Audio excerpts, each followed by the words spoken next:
Saya kalau lihat orang-orang jahat di televisi, Pak, yang nipu kiri kanan, korupsi kiri kanan, saya bilang, biar nih lolos kok di pengadilan dunia, ndak lolos kok di akhirat, bos. Mau kok kemana? Kau bisa mainkan hukum di dunia, tapi demi Allah kau tidak bisa mainkan hukum di akhirat. Berapa umurmu? Berapa umurmu? Pasti kau akan hadapi kematian.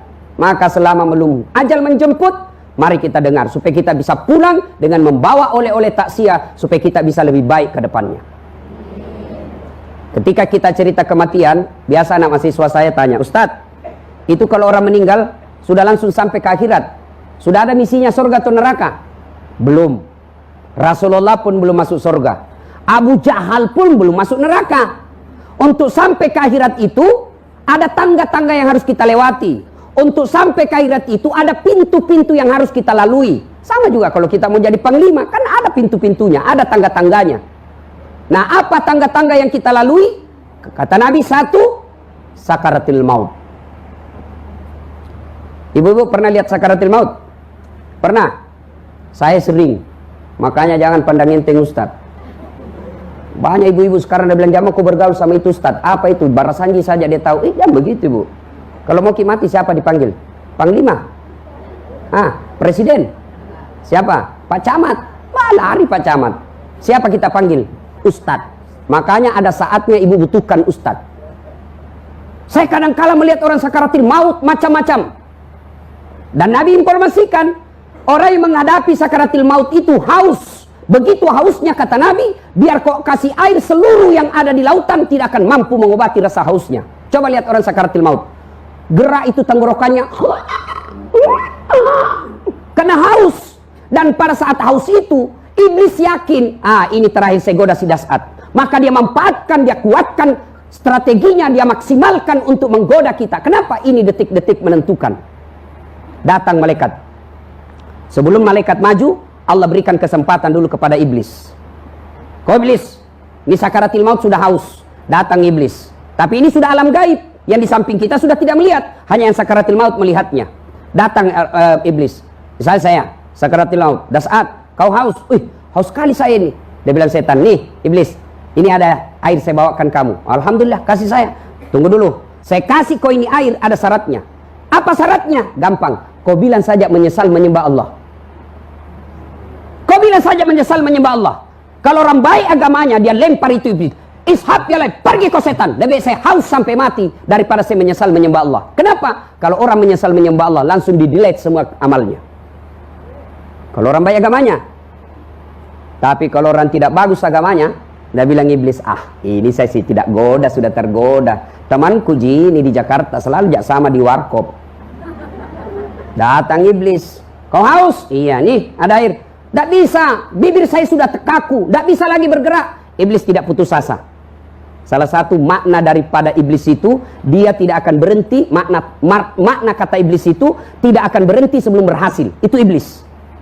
Makanya kalau kita pergi tanah suci kan tidak satu hari orang melempar. Dan bukan satu tempat. Apa salahnya Allah kasih satu tempat saja 21 batu?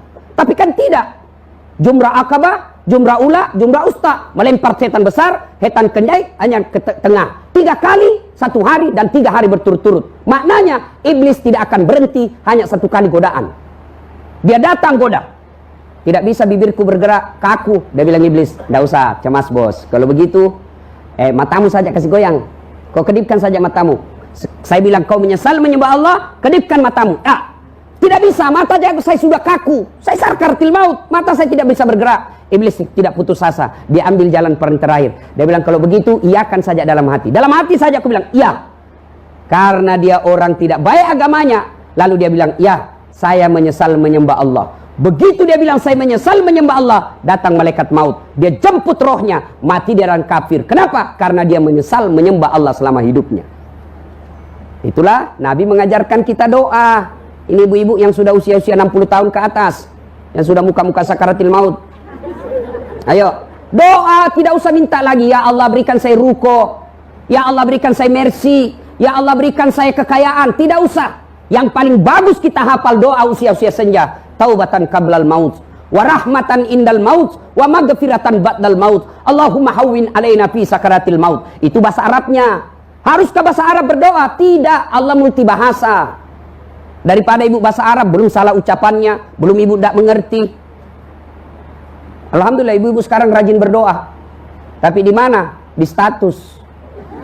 Pergi suaminya update status, ya Allah lindungi suamiku.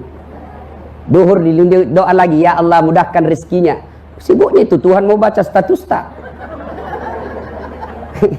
Doanya di mana? Selesai sholat. Ibu selesai sholat subuh, doa. Selesai sholat isya, doa. Waktu paling mustajab berdoa ketika selesai azan, nunggu qamat. Haruskah di masjid, Bu? Tidak. Ibu dengar azan di masjid. Selesai azan, di situ waktu paling berdoa, paling mustajab, nunggu qamat. Doa ibu. Taubatan qablal maut, wa rahmatan indal maut, wa maghfiratan ba'dal maut. Allahumma hawwin alaina fi sakaratil maut. Ya Allah, berikan saya kesempatan bertobat sebelum mati.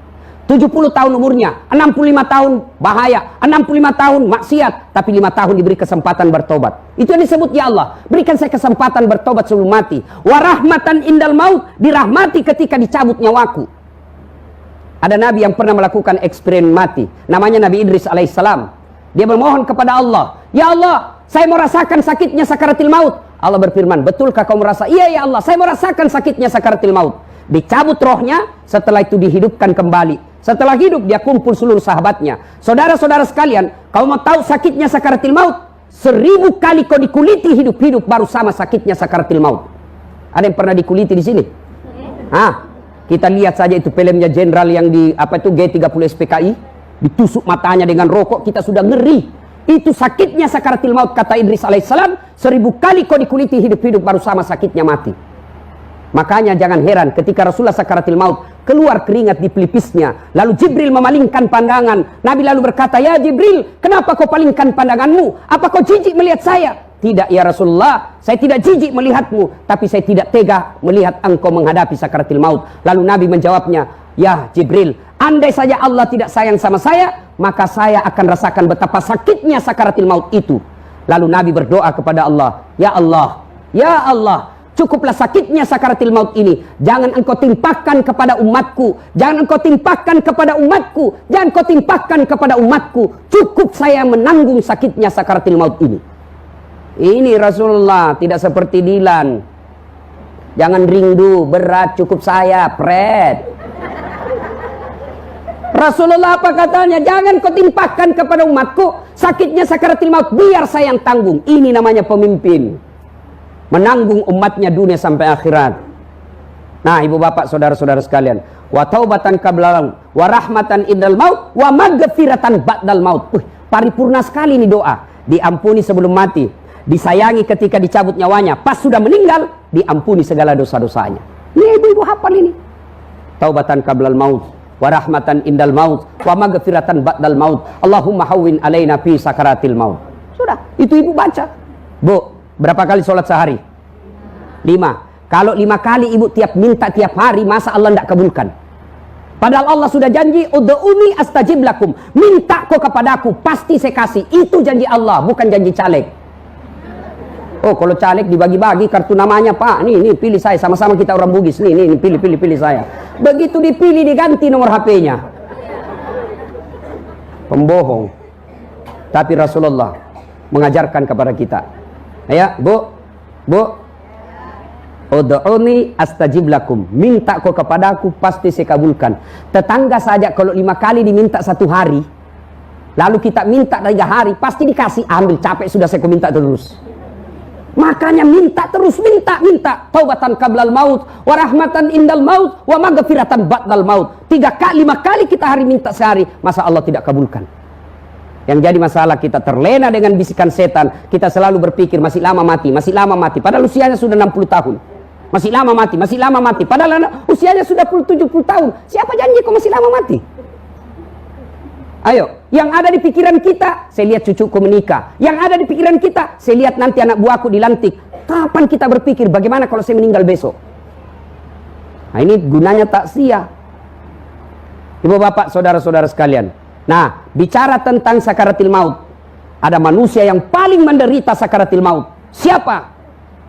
Anak yang durhaka kepada kedua orang tuanya. Tersebutlah sahabat Nabi. Sahabat Nabi itu artinya, Bu, tidak semua ya, dengar definisi sahabat Nabi. Sahabat Nabi itu satu, hidup sesama dengan Nabi. 2, ketemu dan bergaul dengan Nabi.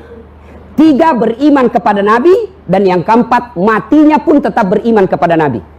Ada orang ketemu sama Nabi, sesama dengan Nabi, tapi tidak beriman kepada Nabi. Abu Lahab, Anda boleh disebut sahabat. Ada orang beriman kepada Nabi, bergaul dengan Nabi, seumuran dengan Nabi, tapi akhirnya matinya tidak beriman kepada Nabi, bernama orang munafik. Siapa? Abdullah bin Ubay. Terakhirnya dia kafir, mengkhianati Rasulullah. Nah, sahabat ini beriman kepada Nabi, bergaul dengan Nabi, kemudian matinya pun beriman kepada Nabi. Namanya Alqamah. Alqamah ini rajin sekali beribadah. Di mana Nabi dakwah, di depan ada Alqamah. Di mana Nabi jamaah, di belakang ada Alqamah. Tapi anehnya, ketika sakaratul maut tidak bisa mengucapkan 2 kalimat syahadat. Dibimbing oleh Bilal. Bilal, la ilaha illallah. Alqamah cuma bilang, la, tidak ada, tidak. Kaku bibirnya. Didoakan, tetap tidak bisa. Lapor sama Nabi, ya Rasulullah, tolong doakan Alqamah. Sakaratul maut tidak bisa syahadat. Kok bisa? Baik sekali agamanya itu. Coba, didoakan Nabi, tetap tidak bisa. Nabi lalu bersabda, pasti ada dosanya besar ini. Kau cari bapaknya, ternyata sudah meninggal. Cari ibunya, ketemu. Bilal berkata, Bu, anak ibu sisa Alqamah sakaratul maut tidak bisa syahadat. Mungkin ada dosanya sama ibu. Nabi minta dimaafkan. Apa kata ibunya? Nah, ada apa nih? Kurang ngajar memang itu anak. Setengah mati ku lahirkan, setengah mati ku besarkan, setengah mati ku susui, setengah mati ku sekolahkan. Ternyata setelah ada istrinya, lebih sayang istrinya daripada saya. Setelah ada istrinya, lebih takut istri sama istrinya daripada saya bapaknya. Ada di sini bapak-bapak takut sama istrinya? Ada? Berhenti jadi laki-laki, bos. Apa mau takut sama istri? Nah, semua gaji tak diambil. Belum naik saja dia sudah tahu. Kerjasama bendahara sama tukang cicil. Dia bilang orang jadi ustaz tidak takut sama istrinya. Ngapain saya mau takut sama istriku? Cuma istriku lebih berani dari saya.